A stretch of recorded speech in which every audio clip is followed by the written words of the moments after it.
Okay, hello everybody. Welcome to Sounds from the Attic. My name's Sid. We've got Kirk and we've got Rob today, and this week's focus is on the Smiths. Right, lads. So, what are our general thoughts with regards to the Smiths? Kirk, when did you first sort of hear the Smiths for the first time? Oh, Top of the Pops. You know, I think just seeing a guy with a bunch of flowers tucked in there, you know, those daffodils or whatever he had that day, flinging them around the crowd. The crowd of people that were just bemused by it all. And I think that was it. I was just like, this is either going to die a horrible death, slow death, or it's going to be absolutely incredible. And well, it just goes from there, doesn't it? And that was for this charming man. Yeah, it's this charming man. Yeah, when he had them hanging out, and I was watching some things on YouTube and how young he looks. You know, the chiseled jaw and the hair. And now when you see him, it's just like Greg's man. Rob, how about you? I think it was probably Top of the Pops as well. Mm. I'd like to say John Peel, but I'm pretty sure it was Top of the Pops. And on the Thursday night, and the next day, I went to school. I was talking to my friend Helen Turner, because her sister Linda had a hairdresser's in the town where we live, Burton-on-Trent. On the Saturday morning, after seeing the Smiths on Top of the Pops, I went and got my hair cut like this, and it's been like that since 1983. I was going to say about it. I was had enough to mention it. Well, yeah. So yeah, it was. But it's just the sound and like the guitar sound and like just everything, not just the look, but everything. The way that Johnny Marr's arrangements and Morrissey's vocals, they didn't go and like they were like at odds with each other on a lot of the songs, you know. But it worked, obviously. Yeah, I mean, John Peel once described. He said on his show that he only ever had two original bands in the whole of the time that he did it. And he said one of them was the Smiths and the other one was Roxy Music.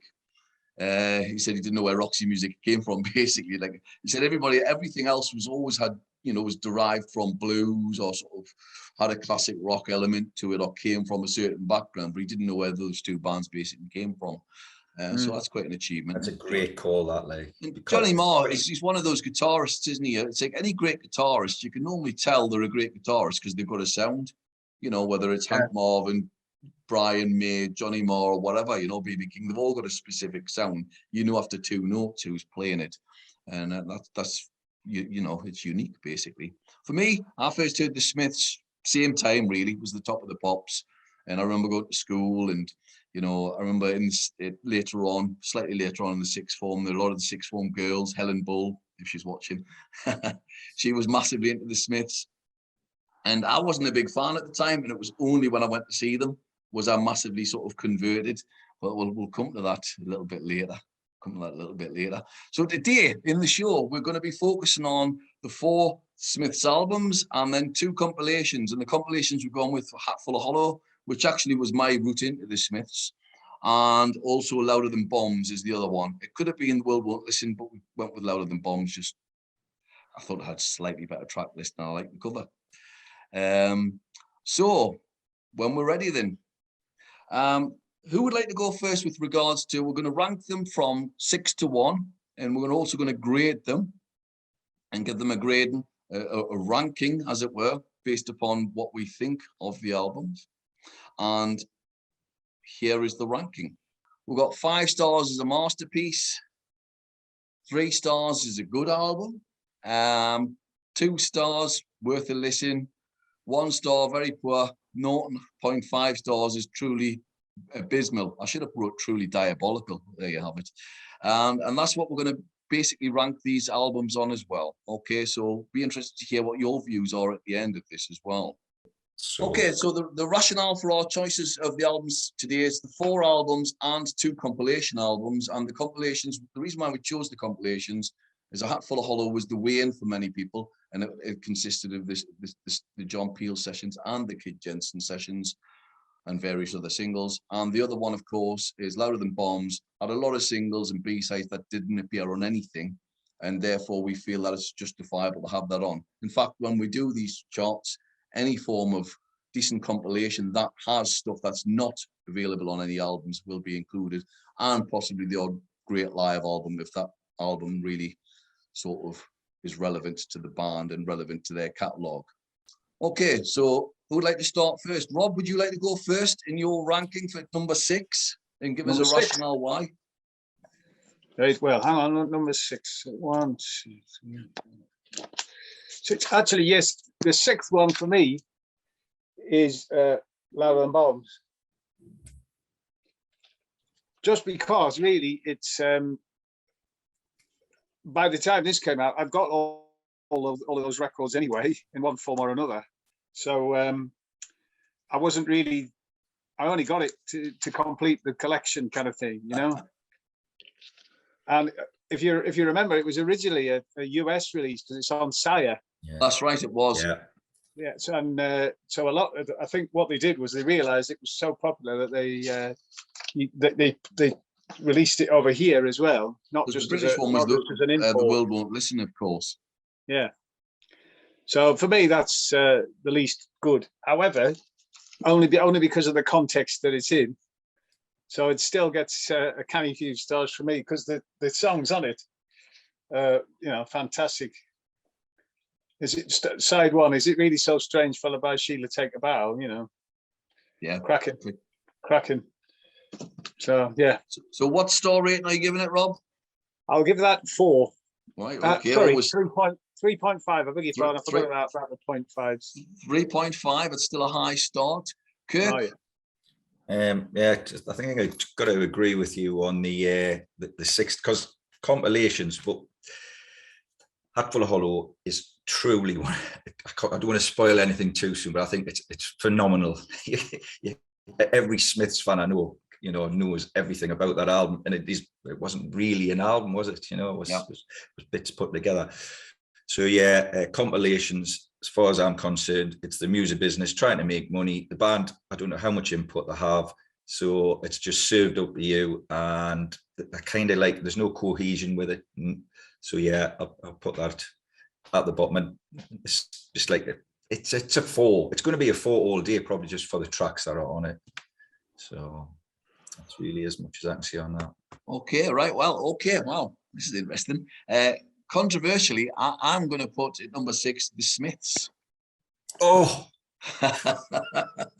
rubbish. And I've got a number of reasons for it. I think the production's just not very good. I think the production's pretty poor on it, to be perfectly honest. I think it's John Porter, is it? It is John Porter, yeah. Yeah, it's got 10 songs on it. I think it's got one of the worst opening tracks of an album that I can think of, Reel Around the Fountain. I think it's a great song, but it's never an opening song. I mean, I think the order of the album is just terrible. I mean, I would have had maybe Hand in Glove is the opening track, something a bit fast, announcing and who they are with this sort of band, but it's just really slow. I just think, all right, I'll listen to it a few times. I haven't listened to it for 20 years until I prepared for this, and then I listened to it and thought, okay, I'll give it another go. And then obviously there's some great songs in it, without a shadow of a doubt. You know, it might even have my favorite Smith song on it. You know, what difference does it make? But I just thought, I think it's all right. I think the first side is okay. I think the second side is much better. You know, Still Ill, Hand in Glove, what difference does it make? It's terrific. I think actually really like Miserable Life, funnily enough. But I just thought, I think it's all right. I think the production's really poor. I know Morrissey didn't want to release it at the time and because he didn't like the mix.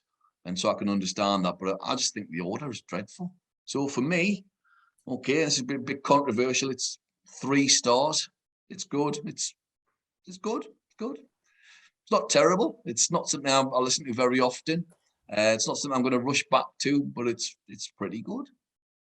So there we go. That's my 6th place. Okay, Rob, how about yourself then for number 5?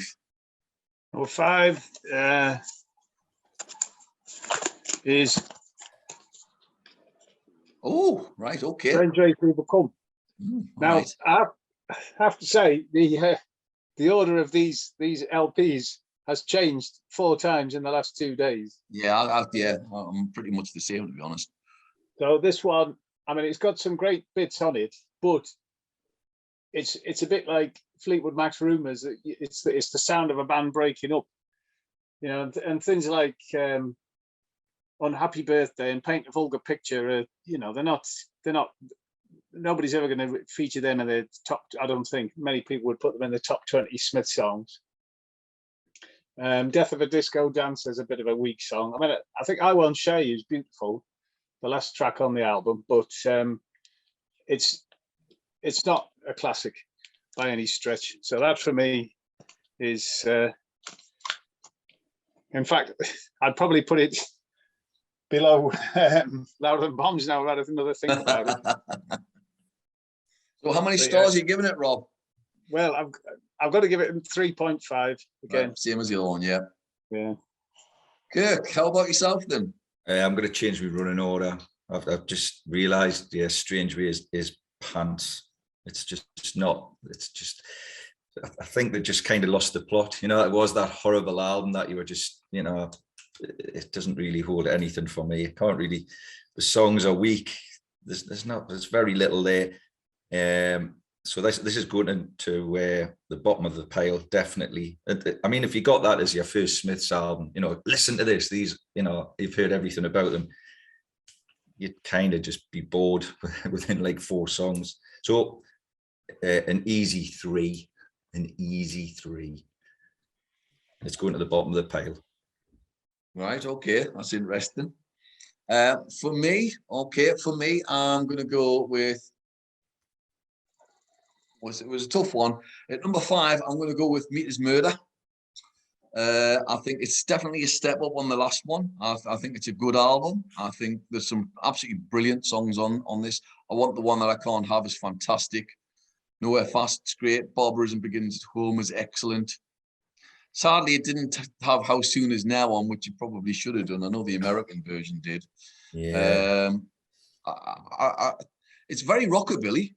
I think they've definitely discovered rockabilly at this stage, and that's really quite prominent and funny sort of way. It's almost a path you can hear Morrissey certainly takes up again when he goes solo later on. Certainly Your Arsenal's got big chunks of that on it. So it's a good album. I think the band have massively progressed. The production is miles better, absolutely miles better. Stephen Street's engineering it now, so it just sounds better. It's really well produced. I think it's a good album. And it's going to get 4 stars off me. So it's a very good album. It's a very good album. But that shows the quality of the band. The fact that a very good album comes in at number 5 for me. Rob. Yes. Number 4. Number 4. Well, number 4 is your number 5. Right. Meat Is Murder. I think stuff like. As you said, I want the one I can't have. What She Said, they've gone a bit punk on that one as well. Yeah. Barbarism Begins at Home, a bit funky, as well as the rock and rolly rockabilly stuff. I mean, Nowhere Fast is a great track. Meat Is Murder, as an album and as a song, probably converted a lot of people to vegetarianism when this came out. Produced by the Smiths themselves, but as you say, with Stephen Street behind the knobs and the dials and the faders and that, and I think he was learning his craft a little bit then. Actually, Stephen Street, he's obviously done a lot of good stuff since then as well. But yeah, it's a quality album. I know other people have slagged it off as well in various Smiths books and that. They've said it's got no substance, no depth, but I think it's great lyrically, musically, fantastic. It goes all over the place. It's eclectic within itself. So for me, it's 4 stars. Yeah. Same as me. Kirk, what we're going to go for number 4 then? What's your number 4? 4 is going to be the Smiths debut album. See, we're listening again, you know, 20 years later, whatever it is, it actually sounded a lot better than the first time. I thought the production wasn't great, but then again, you know, maybe the stereos you were listening to your music on at the time, you know, everything's changed. Everything's so much more digital and polished these days. I think it's a lovely album. It's actually, I got such a surprise hearing it again. It was nice. The tracks were lovely on it. A 4, definitely a 4. as I say, I enjoyed listening to it again. I'm going to revisit that one. I thought it would go to the bottom of the pile. I didn't think much of it really at the time, because Meat is Murder and Hatful of Hollow were kind of so strong. But yeah, I'm just trying to think of Reel Around the Fountain. God, Pretty Girls Make Graves. God, there's some lovely tracks on it. Just fantastic. But there's better albums out there. Okay, no, I think that's fine. I think for me, my number 4 is Louder Than Bombs, which I think is a fantastic compilation. Actually, I mean, when I look at some of the tracks on it, some of the tracks are absolutely incredible. I think I really like the more edgy stuff on it. Funny enough, things like Sweet and Tender Hooligan, I think is just great. Brilliant track. It's an absolutely superb song. I love London. I think London's a great song. I was fortunate enough to see Arcade Fire do a cover version of it, actually, and they did a great version of it. Anthrax have done it for years. Have they really? Yeah, it is absolutely. I couldn't believe a band like Anthrax covering. Yeah, they do a really. This must be banging the English music. Yeah, you know what I mean. So yeah, I mean, there are some great songs on it, like obviously Ask, Hand in Glove, again a different mix. I think Please Let Me Get What I Want is possibly my favorite Smith song. It's certainly one of the top 2 or 3. I think it's just beautiful. It's absolutely beautiful. I think it's a great album. I think it's an absolutely top drawer album. There's a couple of all right songs on it, but generally it's a terrific album. 4.5 stars for me. So it's 4.5 stars. It's just great. Really great album. Okay, Rob, it's your turn then. So what's number 3? Number 3, probably controversially, is The Queen is Dead. Which Wow. I know a lot of people consider, well, there was a poll of, wasn't it the best album of the millennium or something? Even though they've only been recording LPs for less than a millennium, I think. But yeah, but not because of the content, just because of the context of what the albums that come ahead of it. For me, it's partly time and place and all that. But I mean, yeah, there's some great tunes on here. The Boy with a Thorn in His Side. I remember when that came out as a single, about 1985, a mate of mine who wasn't really into the Smiths had heard it on the radio before I had, and he said, "Oh, it's just Morrissey going, oh, again." And I thought, mint, another one. And then I heard it, and it's great. And that's, Boy, the Big Mouth Strikes Again. And obviously, one of the best songs ever, There's a Light That Never Goes Out, features on that LP. But it's still only number 3 because the 2 that are ahead of it are ahead of it. But it's still, I'm going to say 4.5 stars. Right, okay. That's interesting. All right then, Kirk. We seem to have moved around on screens, but yeah, God knows what's going on here. So number 3 for me, Meat is Murder. What a classic album. Absolutely love it. Remember, the first time you hear something and it's oh God, barbarism begins at home. Just everything. I like the way the album flows, and I love it. Was kind of hearing Meat is Murder at the very end. You didn't really know. Usually you have your lead track. It's quite early on in the album, not the last track on the album. The album title. So I think it's also one of them album tracks that shocks as well, isn't it? You occasionally get an album track. I remember the album track on the Lou Reed album, Berlin, with the little kids crying, which is horrific to listen to. Right. And it reminds me of that. It's like you listen to it and you get the cattle, and it's horrific. Go on, sorry. And it's still, you listen to it today, it's like, I think, the album hasn't grown old. I think it still sounds really strong. Rush Home Ruffians, if you look at the lyrics in it, which I had recently, and I might get them totally wrong, but anyway, they still really sound really fresh. I absolutely love it. I think it's a great album. There's very few low points on it. I like the way it ends, though. Kind of reminds you about everything. It's like you've listened to all the good stuff, but this is what I really want to tell you, and that's kind of how it ends. And I thought, oh, that's just superb. it's, oh God, yeah, 4. It's got to be a 4. Right, good. Easy. Right, yeah, good, yeah, great album. So my number 3 is A Hatful of Hollow, which I know it was the first Smiths album that I ever really properly heard, and I really liked it. I thought most of the tracks were just fantastic on it.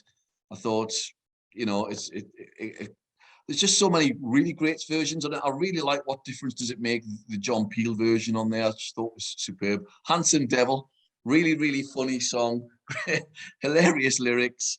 Yeah, it's rude. It's proper carry-on stuff. It's just excellent. Oddly, I prefer this version of Reel Around the Fountain. Again, please let me get what I want. As I've mentioned earlier on, I think there's nothing short of brilliant, absolutely brilliant. Handsome Devil, again, magic. It's a terrific introduction, and yeah, for me, I'm going to give it 4.5 stars. I think it's a fantastic album. It's a really, really good album, really great album, and for most Brits, I think it was a definite way in for many people when they first heard the Smiths. That was the one that everybody at school was carrying around to sort of show that you were a big fan of the Smiths, you know. Right. Okay, we're down to the last 2, then the big 2. Okay, Rob. Number 2 for me is the eponymous debut, the Smiths. As we've said, some of the production's a bit weak, but it's an important thing. Again, it's not about the quality of the music with the order of some of these things. It's about the context as well. So my mum bought me that LP from RE Chords, which was a record shop in Burton-on-Trent. What a great name for a record shop, RE Chords in Burton-on-Trent, High Street, Burton-on-Trent. She bought us that because I said I liked it, and then I played it, and she was like, "Oh, that's rubbish. What are you playing that for?" And I absolutely loved it. I agree that Reel Around the Fountain isn't the best track to open an album on, but still takes me breath away. And I was talking before about the difference between what Johnny Marr does on the guitar and what Morrissey does on the vocals. There's an absolute classic example. If you played the backing without Morrissey's vocal and asked any other singer to sing a melody over the top, nobody would come up with what Morrissey came up with. And it's absolutely perfect, the way they're kind of at odds with each other almost. Excellent album. I'm going to say 4.5 stars. Yeah. At odds is perfect summarization. You could argue at odds is the perfect summarization these days as well, isn't it? You know, whether band or politics, I think is the phrase. You know, dear me, we'll not go into that yet. Kirk, what have you got at number 2? Number 2, Hatful of Hollow. Really, really tough one. Again, every single track is just wonderful on this album.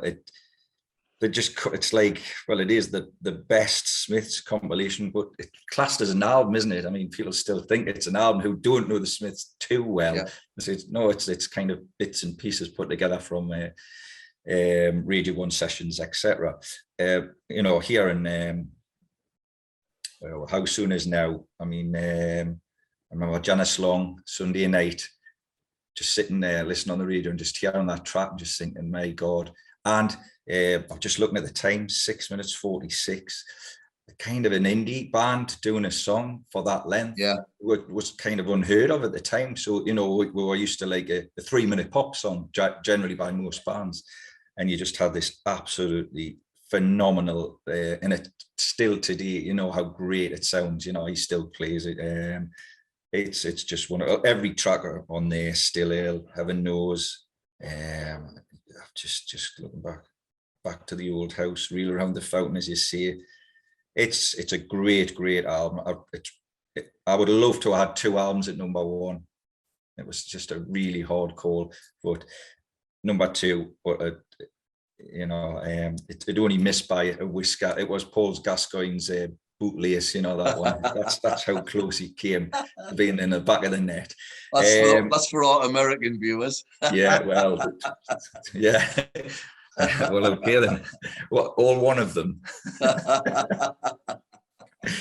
Yeah. So it's 4.5. Yeah, well, for me, I know you've not said otherwise, but I'm going with Strange Ways. I think Strange Ways actually is a terrific album. I know Johnny Marrs rated this as his favourite Smiths album. I think Morrissey might have done as well, actually, which I was a little bit taken aback by. I think this has probably got their best opening song, A Rush and a Push. I think And the Land Is Ours is just a fantastic song. I think it starts off unbelievably good. I think I Started Something is terrific. Death of a Disco Dancer, I actually like it. I think it's a really good song. Girlfriend in a Coma is very good, very light-hearted, despite the subject matter. Very bright, isn't it? Very bright. Stop Me If You've heard this one before. I think it's a fantastic song, even though you almost think it's Smiths by Numbers because of the ridiculous title. Really good song. Last Night I Dreamt That Somebody Loved Me is epic. I think it's superb. I Won't Share You at the end, I really like. Again, another, for me, a really well-crafted album. I think the production is superb. I think the production is possibly the best produced album that they did. I think the sound is great. I agree. I think it might well be the sound of a band breaking up a little bit. Certainly the themes are there and that there is that sort of indication. But for me, it's 4.5 stars. 4.5 stars. I think it's terrific. Okay, Rob. So what's your number one choice then? Well, we've done the others, so it must be this one. Hatful of Hollow. I know we'd said before it's not a studio album as such; it's a compilation of Radio 1 sessions, but it's still an LP, and you can't blame Rough Trade for putting it out. I mean, it's the second album they released by the Smiths, and they were obviously trying to cash in, I suppose, on the success and the furore. So the Smiths hadn't actually had time to record another studio album, so Rough Trade put this out. But it's got some fantastic tracks on it, some really interesting different versions. I think the version of This Charming Man on here is probably one of the best ones. We've already talked about Please, Please, Please Let Me Get What I Want. It's got a great version of Still Ill on there as well. So yeah, best Smiths album for my money, 5 out of 5 stars. Hey, what's your number one? Number one, well, The Queen Is Dead, boys.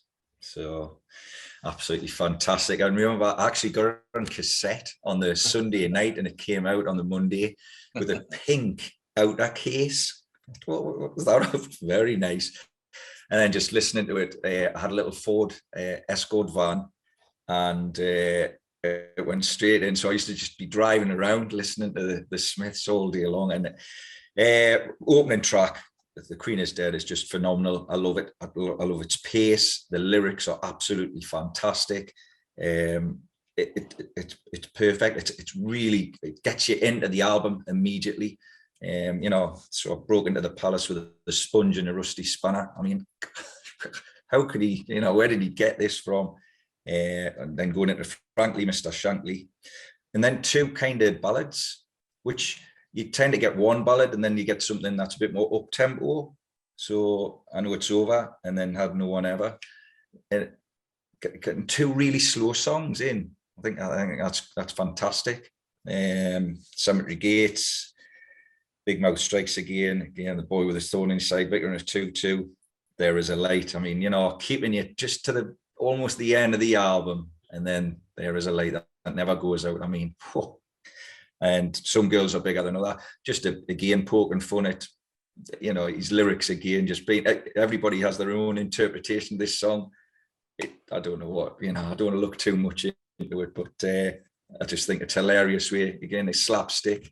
It's a great album, but he's still got a bit of fun in there. Wonderful. Yeah. 5 all day. Yeah, my number one, as Rob said, Process of Elimination, is The Queen Is Dead. Also, I also think it's a 5-star album. I think it's a top album. It's one of those I've not listened to for a little while, just because of the whole Morrissey furore over the last few years. But I mean, it starts off brilliantly with "Take Me Back to Dear Old Blighty" sort of intro, and then the Queen is Dead thumping in on the drums. The drums are just magnificent on this. In fact, when I saw the Smiths in '86 at the Mayfair, it was one of those things I remember. It was this song. I remember diving to the front at this point when it came on, and they were blasting away. And I remember Morrissey looking down with a sense of bemusement at the time, whilst we were going nuts at this moment. Up to that point, oddly, I wasn't a big Smiths fan. It was that gig that really sort of made me go, "Oh my God, these are great, truly great." And I think it was the same gig. You were there as well, Kirk, weren't you? Yeah, fantastic. I remember walking down the stairs to the Mayfair, and you know, I could just hear. I think we're just getting in maybe one song into the set or something, and I could just hear it. And I got into the downstairs bit, as we all know, the balcony at the Mayfair was, unless you're on the front row, you couldn't really see the band. Yeah. And there was just this. It is my #1 gig of all time, and I have seen 1,000 bands like yourself. That was the biggest mosh pit, but there was rockabillys there were skinheads there. There was every type of music lover had come to see this wonderful, like everybody was brought together, and it was a riot. It was an absolute riot. Famously, Paul Weller was there apparently, and I didn't know that till about 10 years ago, and he wrote about being at the gig, and he wrote about the fact that he saw the gig, said it was incredible, and it reminded him of the Jam gigs in Newcastle, and it was that, you know, a band who've captured a moment sort of thing, and it was one of those gigs I thought was exceptional. It's probably in my top 10 gigs. It was just incredible. I thought it was an incredible gig, although of course controversially finished early because they were getting spat on, which people forget, the whole spit and the punk spitting thing, and they got spat on, and I remember they walked off. They came back on and said, if anybody spits again, we're off. They did one more song. It might have been Hand in Glove, I think. They got gobbed on, and I think the last words I remember hearing were, "Those who spit will spit," was the phrase, which always stuck in my mind.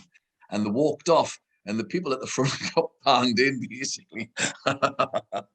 Quite rightly so, at the end of the gig. It was an incredible remember gig. He had a cardigan on.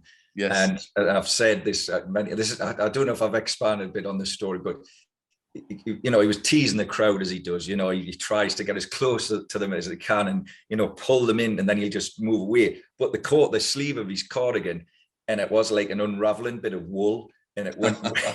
It just was the longest sleeve you've ever seen in your life. It was like everybody wanted that sleeve. You know, it was just like men fighting over a bit of wool. Yeah, it was very bizarre. But great.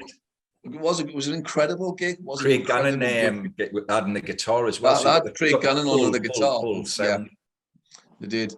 So I'll go back to the album for a minute or so. You were saying before, you said everything I wanted to say, really. I love the two ballads. I think one of them's based on a Stooges song off the Raw Power album, actually, one of the ballads. The guitar is just brilliant. I mean, one of the first things I learned to play properly was like Big Mouth Strikes again on the guitar. Some very clever guitar work. Vicar and a Tutu, the guitar work's just brilliant. There's a Lights, great song. Some girls are bigger than others, as you see. He's got into full sort of carry-on mode. You know, as Anthony said to Cleopatra as he opens a crate wheel. It's just very funny. It always makes me laugh. My wife always shakes her head every time she hears it. I just think it's a fantastic album. And it always, as I say, it always takes me back to that gig. But I stopped listening to them recently just for a while because of the whole Morrissey furore. But I've overcome it, reading the Johnny Marr book again, thinking, and when you read it again, it's Johnny Marr's band, actually. He was the friends with the bass player and the drumming and all the rest. They got the drummer in his last minute sort of thing, really. And it's just basically Johnny Marr's band. Rob, you've seen them twice, didn't you? I did. The first time was April the 1st, 1985, at Leicester de Montfort Hall. We were still at school, so we persuaded. We had no way of getting there from Burton-on-Trent, so we persuaded the youth club. Miss Cottrell, who was one of the youth club people, we persuaded her to take us in the school minibus. So there was about 4 or 5 of us went, and she had to go as well. And she was there at this gig at Leicester de Montfort Hall, supported by James, Yes, This one, yeah. When they were better. Yeah, she was saying, I'm missing Coronation Street for this. But yeah, so she wasn't converted because she was a teacher, so she didn't know anything about music really. Yeah, but yeah, that was the first time. And then I saw them on that same tour as you, but it was at Middlesbrough Town Hall. It sold out in no time. So it was still October 86. I can't remember the exact date, but it sold out in minutes, that tour. So I was living in Durham at the time. So I got the train and took my bike on the train from Durham to Middlesbrough so I could get back again, because the train didn't go all the way from Middlesbrough back to Durham on the way back. I didn't have a ticket. I just turned up and there was touts there. And I remember, I think it was £6 or £6.50, the ticket, the face value. And I paid 25 quid to see that gig. That was a lot of money in them days, Rob. Yeah, that's Middlesbrough Town Hall. But I mean, I saw Queen at St James's Park in '86. It was 15 quid, and everyone was going, "Wow, £15!" You know? Yeah, well, I'd committed. I decided I'd gone all the way to Middlesbrough on the train. I was going to see them. So, and then I got arrested on the A1 on the way back on my bike, because the train I could get back as far as Darlington. So that's why I took my bike, because I was going to have to cycle from Darlington to Durham. But I didn't realise the M on the A1M meant motorway. Right. I was just a cyclist. I was only 18 years old. So. That's quite good. Town Hall, the Middlesbrough Town Hall is actually a great venue. Oh, yeah. I remember seeing the Alarm there once. It's a superb venue. But I mean, yeah, we were all lucky. All three of us are really lucky enough to see we've seen the Smiths.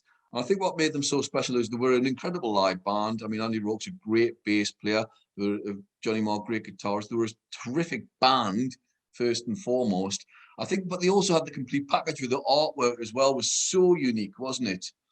You know, with all the different people on the front covers, you know, with Pat Phoenix and so on and so forth, Sheila Delaney and all the rest of it. It was just very, very sort of really well thought through. The whole thing from start to finish. It was a bit like the Sex Pistols in many respects, when they had Jamie Reid and they had their whole album, the covers, and they're all really well planned and well worked through. And I think the Smiths are the other band that you can put into that category where they've very carefully thought. Shoplifters, he had Elvis. Was that Elvis cover on Shoplifters? Yeah, it was. Yeah. Any reason for Elvis being the front cover for that one?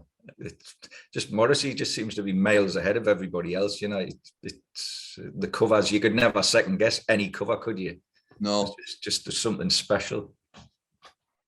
No, not at all. No, not at all. I love the covers. Yeah, it was Elvis on Shoplifters. And he looked really sort of handsome and really super cool on the front of it as well, didn't he? There's a Pat Phoenix on Shakespeare's Sister. Just terrific. So yeah. So is that the Pat Phoenix noise? I don't know where that's well, we had to put a bit of Carry On in there, didn't we? So, well, right, folks, thank you very much. That was absolutely terrific. Just when we finished then, so what do we think in terms of where the Smiths are in terms of legacy then? Well, what do we think, just to summarize up there, what do we think in there? Well, for me, they're one of the most important bands of the decade. I remember watching Whistle Test, and it was who introduced them? It was the lad from Yorkshire, wasn't Kershaw. it? Yeah, Kershaw introduced them, and he said, "I'm sorry, I'll get his first name in a minute." But he said, Andy Kershaw, as he was introducing them, he said, "Last night I sat down and I tried to make a list of the truly great British pop bands of the 1980s. After nearly an hour, I was staring at a piece of paper with only one name on it, The Smiths." And then they went into, I can't remember what the song was, but we taped that and we used to watch that on Tim Haynes, because Tim Haynes had a VHS. They did Vicar in a Tutu. They did Vicar in a Tutu. Ah, yeah. Yeah, I think Craig Gannon was with them for that. Anyway, yeah. But yeah, and I think Andy Kershaw probably hit the nail on the head. They were very important. I mean, there's lots of other important bands went before them, but for that decade, I think they inspired a lot of people. Johnny Marr inspired guitarists. Andy Rourke inspired me to pick a bass guitar up as well. Right. Oh, that's impressive. That's interesting to know. I think, I just, well, because everybody wanted to be a guitarist or a drummer, and I used to. We got an old guitar that we'd won on the bingo actually, and I didn't know chords, so I just used to pick along on this 6-string thing, and try and follow the bass lines, and so that's what got me into playing the bass. And now I play it only slightly better than I did back in 1983. Well, isn't that a great thing to say? This band inspired me to pick up a musical instrument. That's as good as it gets. That's as good as it gets as far as I'm concerned. That really does. Kirk? As important as Joy Division. You know, when you see, it's great when you go, you know, around the town and you see students, you know, and it's, you know, they're 20 years old, you know, and you see somebody with a Smiths t-shirt and the Joy Division, it's kind of like they get music, you know, how cool are we? You know, and I really, really, without the Smiths, where would we be? You know, jangly guitars, you know, as you say, the bass playing, the drumming. I mean, the jangly guitars thing, you had Orange Juice as well at the time, didn't you? You know, yeah. But I think they are the prominent band of that sort of thing, without a shadow of a doubt. Today, if you talk to anybody and you say, "Oh, he's got a Morrissey quiff," they know exactly what you're talking about. It's there. He's a legend. So you know, he probably never ever went on about it. I just read, you know, I was talking about the Bob Mortimer book, and there was a little bit in it when he talks about how Bob wakes up and Vic and Morrissey are walking around the garden together. Can you imagine? I've just, what a photo opportunity it must have been. But Bob must have had the biggest pair of winkle pickers imaginable, you know, just walking along and just him and Morrissey. It would just be fabulous to see that. What would they be talking about? It's a funny one for me. It's I agree. I think they're as good as Joy Division, if not better. Certainly one of the great Manchester bands, along with Buzzcocks and various other bands, magazine. But there are other things, though. I know they were going to reform about 10 years ago. I don't ever want to see them reform. I think it would spoil it massively. And I think certain bands, like the Jam, as much as I love them, should be set in stone and in a little time capsule for a period of time. And that's basically it. It's like the Clash. You didn't really want to see them reform as much as I loved them. It just wouldn't quite have been the same. You know, you can't really, you know, in my opinion, capture it properly. If you haven't seen the band, then you do want them to reform. Yeah. If you have, then you don't. Because you can rub at people's noses in it for the rest of their lives, can't you? Our selfish viewpoints there. Yeah. Anyway, yeah, on that happy note, it was fab. Really, really enjoyed that. That was really great. And hopefully all the viewers will tune in for our next episode. Okay, so thank you very much, folks, and take care. Goodbye.